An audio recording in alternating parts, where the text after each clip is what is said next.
जय श्री हरि। आप सभी को सफला एकादशी की हार्दिक शुभकामनाएं। तो आइए रसपान करते हैं सफला एकादशी की व्रत कथा का। धर्मराज युधिष्ठिर कहने लगे कि हे जनार्दन, मैंने मार्गशीर्ष शुक्ल एकादशी अर्थात मोक्षदा एकादशी का सविस्तार वर्णन सुना। अब आप कृपा करके मुझे पौष माह के कृष्ण पक्ष की एकादशी के विषय में भी बतलाइए। इस एकादशी का क्या नाम है तथा इसके व्रत का क्या विधान है, इसकी विधि क्या है, इसका व्रत करने से किस फल की प्राप्ति होती है। कृपया यह सब विधान पूर्वक कहिए। भगवान श्री कृष्ण बोले, पौष माह के कृष्ण पक्ष में आने वाली इस एकादशी को सफला एकादशी कहा जाता है। इस एकादशी के देवता श्री नारायण हैं। विधि पूर्वक इस व्रत को करना चाहिए। जिस प्रकार नागों में शेषनाग, पंक्षियों में गरुण, सब ग्रहों में चंद्रमा, यज्ञों में अश्वमेघ और देवताओं में भगवान विष्णु श्रेष्ठ हैं, उसी तरह सब व्रतों में एकादशी का व्रत सर्वश्रेष्ठ है। जो मनुष्य सदैव एकादशी का व्रत करते हैं वे मुझे परम प्रिय हैं। इसका महात्म्य मैं तुमसे कहता हूँ, ध्यान पूर्वक सुनो। भक्त वत्सल भगवान श्री कृष्ण कहने लगे कि धर्मराज, मैं तुम्हारे स्नेह के कारण तुमसे कहता हूँ कि एकादशी व्रत के अतिरिक्त मैं अधिक से अधिक दक्षिणा पाने वाले यज्ञ से भी प्रसन्न नहीं होता हूँ। अतः इसे अत्यंत भक्ति और श्रद्धा से युक्त होकर करें। हे राजन, द्वादशी युक्त पौष कृष्ण एकादशी का महात्म्य तुम एकाग्रचित होकर सुनो। चंपावती नगरी में एक महिष्मान नाम का राजा राज्य करता था। उसके 4 पुत्र थे। उन सब में लुम्पक नाम वाला बड़ा राजपुत्र महापापी था। वह पापी सदा परस्त्री और वैश्यागमन तथा दूसरे बुरे कर्मों में अपने पिता का धन नष्ट किया करता था। सदैव ही देवता, ब्राह्मण, वैष्णवों की निंदा किया करता था। जब राजा को अपने बड़े पुत्र के ऐसे कुकर्मों का पता चला तो उन्होंने उसे अपने राज्य से निकाल दिया। तब वह विचारने लगा कि कहाँ जाऊँ, क्या करूँ। अंत में उसने चोरी करने का निश्चय किया।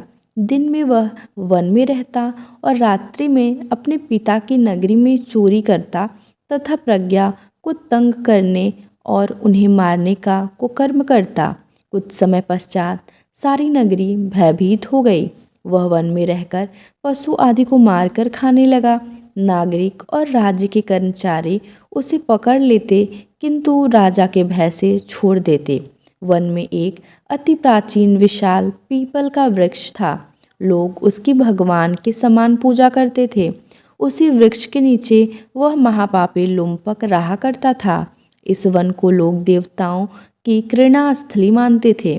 कुछ समय पश्चात पौष कृष्ण पक्ष की दशमी के दिन वह वस्त्रहीन होने के कारण शीत के चलते सारी रात्रि सो नहीं सका।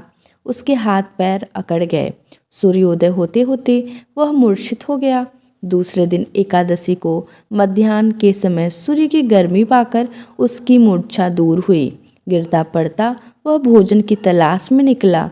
पशुओं को मारने में वह समर्थ नहीं था, अतः पेड़ों के नीचे गिरे हुए फल उठाकर वापस उसी पीपल के वृक्ष के नीचे आ गया। उस समय तक भगवान सूर्य अस्त हो चुके थे। वृक्ष के नीचे फल रखकर कहने लगा, हे भगवान, अब आपके ही अर्पण है ये फल, आप ही तृप्त हो जाइए। उस रात्रि को दुख के कारण रात्रि को भी नींद नहीं आई।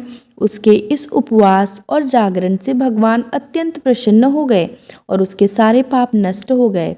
दूसरे दिन प्रातः एक अति सुंदर घोड़ा अनेक सुंदर वस्तुओं से सजा हुआ उसके सामने आकर खड़ा हो गया।